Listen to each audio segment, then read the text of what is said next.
Assalamualaikum warahmatullahi wabarakatuh. Salam jumpa rekan mahasiswa yang akan memberikan KMA 4569. Baik, rekan mahasiswa, pada pertemuan keempat atau ini sesi keempat akan membahas terkait yang akan kita bahas di sana.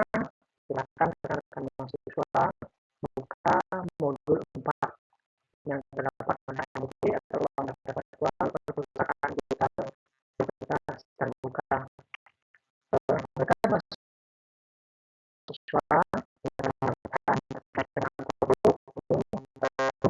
umumnya mahasiswa mampu memahami dan menjelaskan konsep dasar dan pemasaran atau marketing mix. Nah, konsep khususnya apa? Konsep khususnya mampu menjelaskan dan merumuskan perencanaan produk, menjelaskan strategi produk, menjelaskan perencanaan pengembangan produk baru, menjelaskan perencanaan pemasaran produk baru, menjelaskan analisis daur hidup produk. Nah, selanjutnya menjelaskan perencanaan strategis dalam setiap tahapan daur hidup produk. Ini beberapa kompetensi umum dan kompetensi khusus pada perencanaan produk ya, materi perencanaan produk. Baik rekan mahasiswa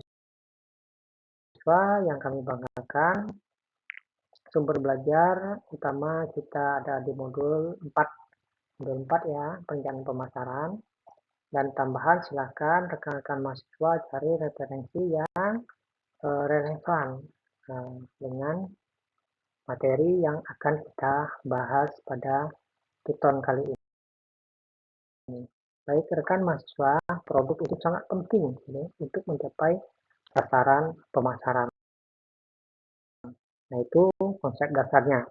Kesenjangan yang terjadi antara tren atau ramalan penjualan dengan tujuan perusahaan dapat dijelaskan dengan pertama peningkatan produktivitas, penetrasi pasar dilakukan dengan meningkatkan fungsi produk, meningkatkan pangsa pasar, dan lain-lain.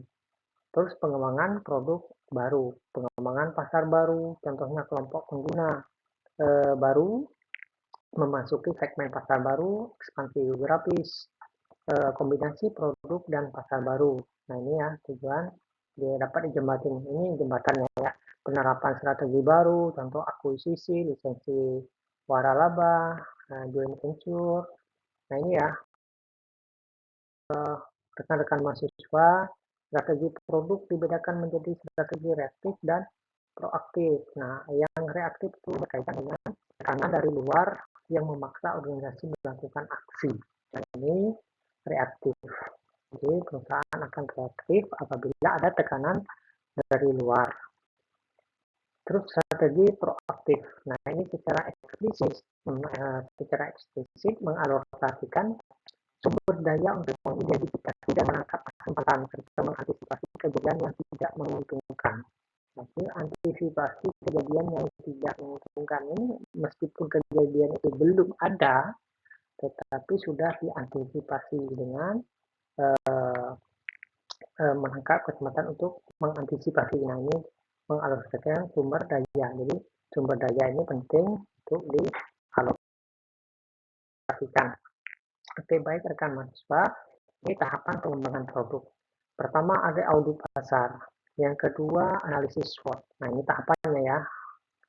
Nah, setelah audit pasar dilakukan analisis SWOT, terus ada penetapan tujuan, ada kriteria persetujuan, pembangkitan ide, pemilihan ide, pengujian konsep, analisis bisnis, pengembangan produk, pengujian, dan komersialisasi. Nah, ini ada 11 tahapan pengembangan produk. Nah, rekan-rekan mahasiswa ini bisa rekan-rekan mahasiswa buka di modul, silakan dipelajari ya terkait dengan rincian tahapan pengembangan produk.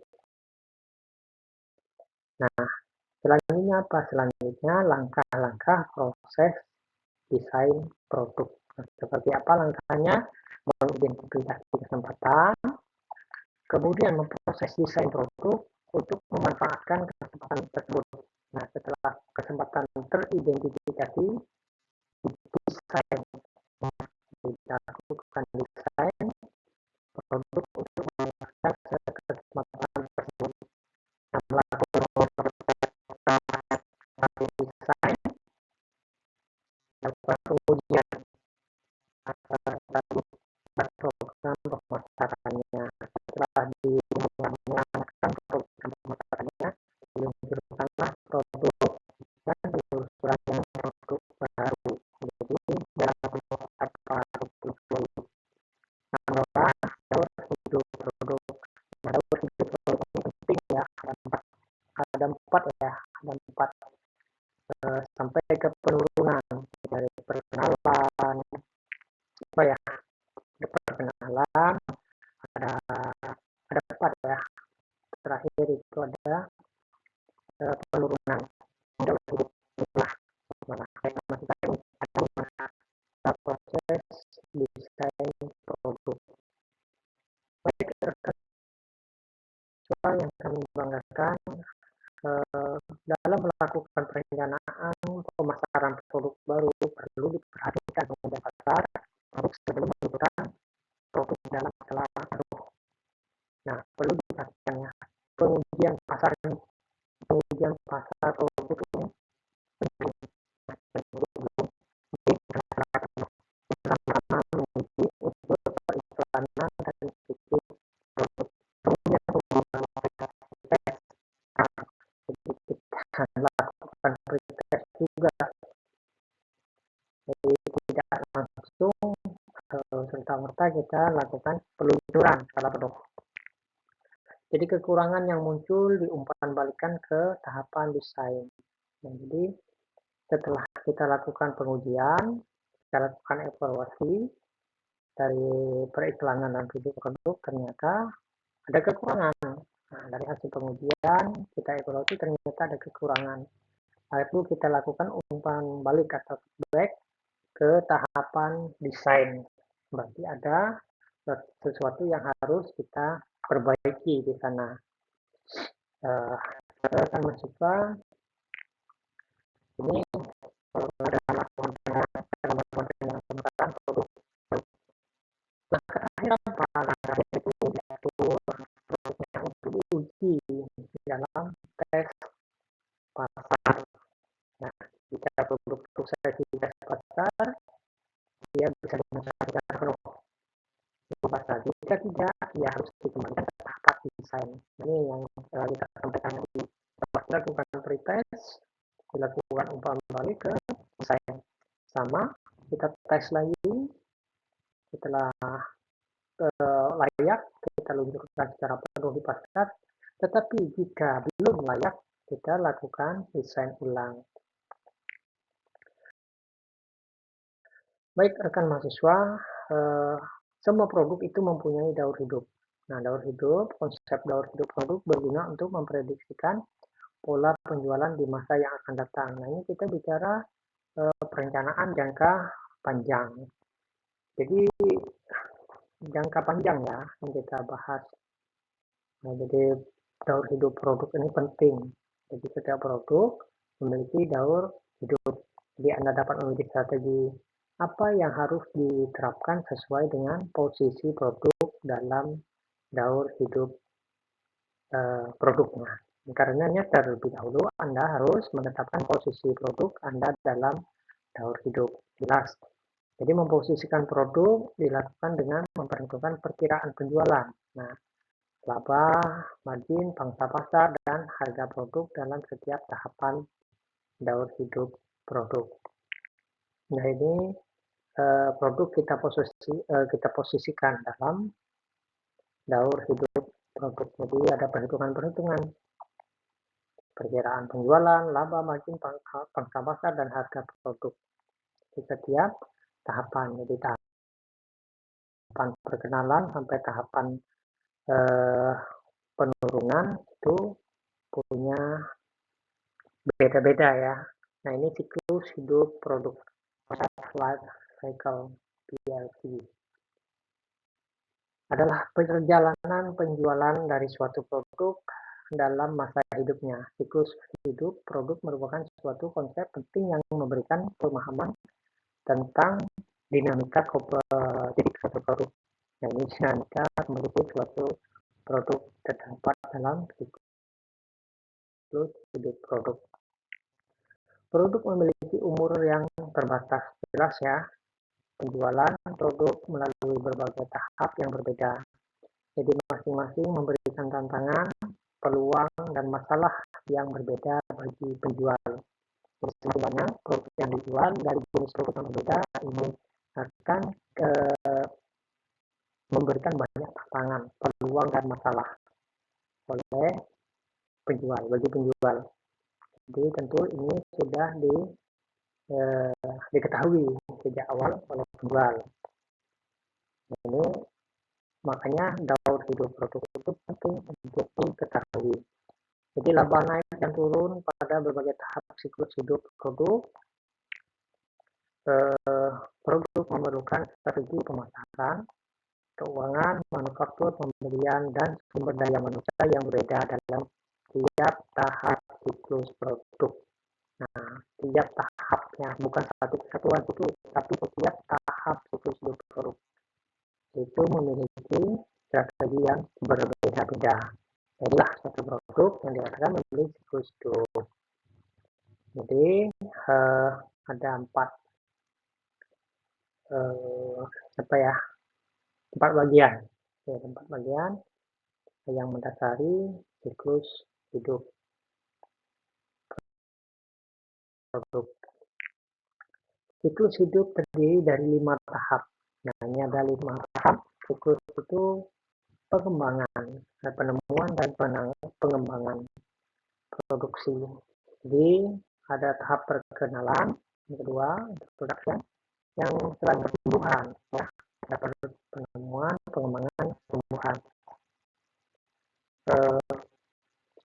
Sebenarnya dari tahap perkenalan juga sudah cukup ini ya, perkenalan.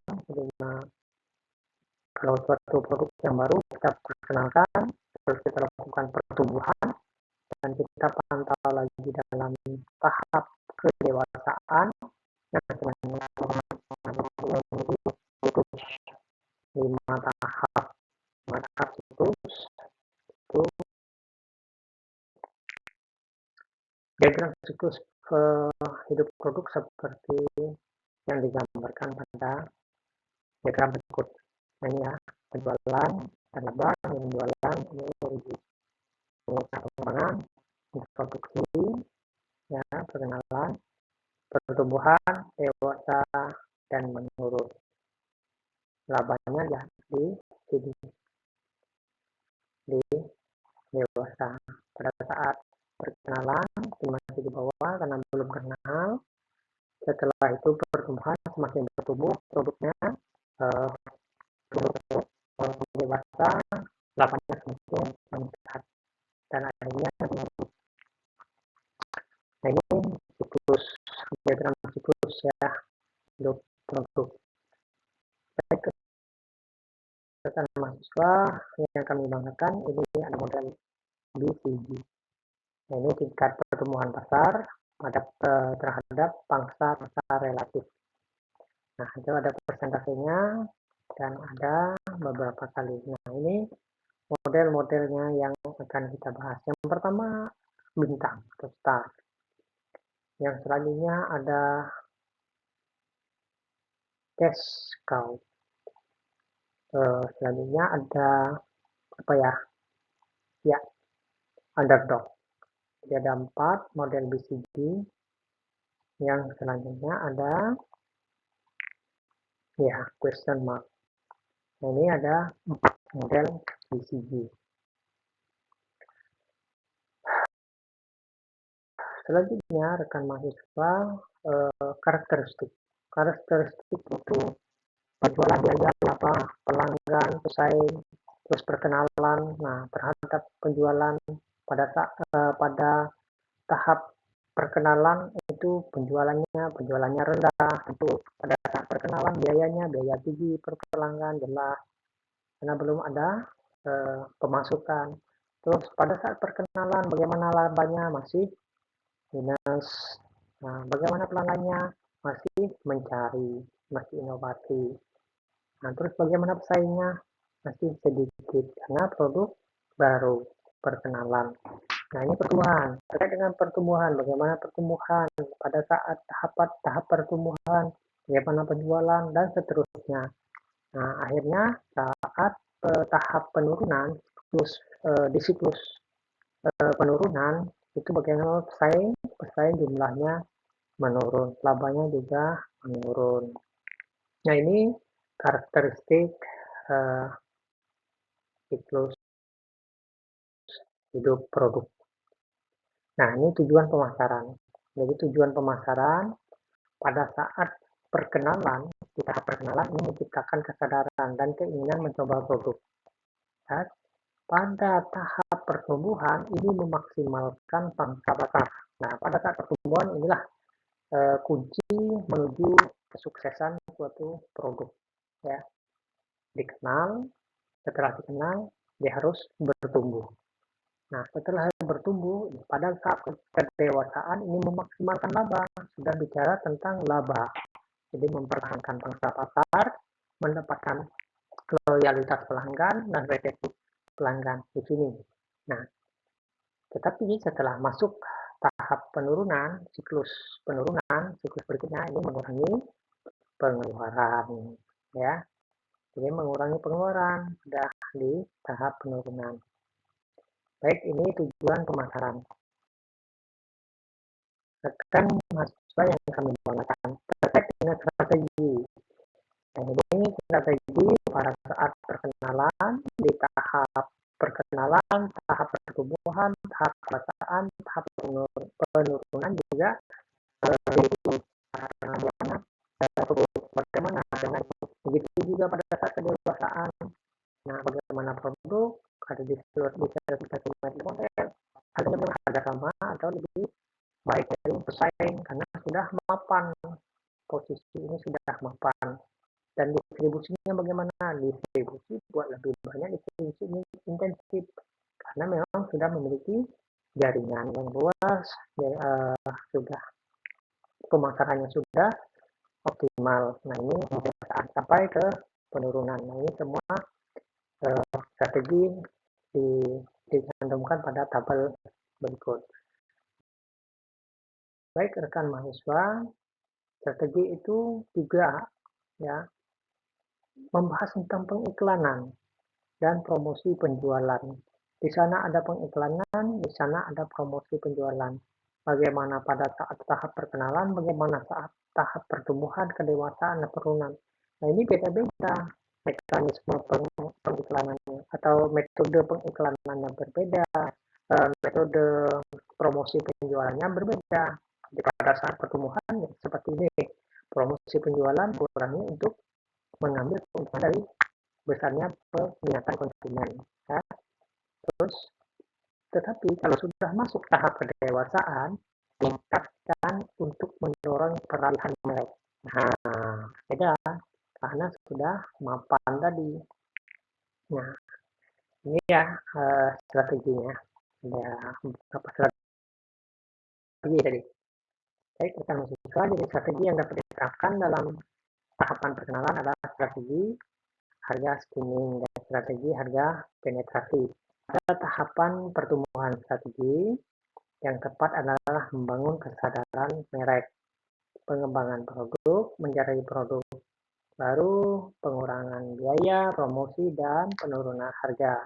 Pada tahapan kedewasaan, strategi yang dapat diterapkan adalah strategi mempertahankan strategi defensif ya, bertahan, dan strategi inovasi produk. Nah, sedangkan pada tahap penurunan, pilihan strategi yang digunakan adalah penarikan produk dan fokus pada pemakai setia. Jadi yang kita hanya fokus pada pelanggan yang sudah loyal. Nah, ini hanya fokus pada pelanggan yang sudah loyal. Jadi ini tahapan strategi-strategi yang bisa diterapkan pada setiap tahapan dalam siklus daur hidup produk. Nah, berikut ada bahan diskusi kita akan mahasiswa merujuk pada konsep daur hidup produk. Strategi yang tepat digunakan pada tahap kedewasaan adalah inovasi produk. Nah, ini pada saat kedewasaan ya, tahap kedewasaan. Setujukah Anda dengan pendapat tersebut? Jelaskan alasan Anda. Nah, ini setelah kita bahas tadi, silakan rekan-rekan mahasiswa berpendapat terkait dengan kedewasaan produk. Baik, ini kegiatan dalam tutor kita merangkum modul 4 sebagai bagian dari belajar mandiri yang bermanfaat. Silakan rekan-rekan mahasiswa secara mandiri melakukan rangkuman modul 4, terus berpartisipasi dalam forum diskusi di sesi 4. Silakan diselesaikan juga diskusi 3-nya ya. Jadi tidak menumpuk pekerjaannya. Tugas satu sesi kemarin tidak mengerjakan soal tes sportif. Silakan dikerjakan soal tesnya dikerjakan mahasiswa, terus mengakses video terkait mata kuliah yang ada di LMS kita. Nah, akan semua dilakukan berikutnya. Nah, silakan akan mempersiapkan pertemuan berikutnya. Semangat belajar, sukses selalu. Assalamualaikum warahmatullahi wabarakatuh.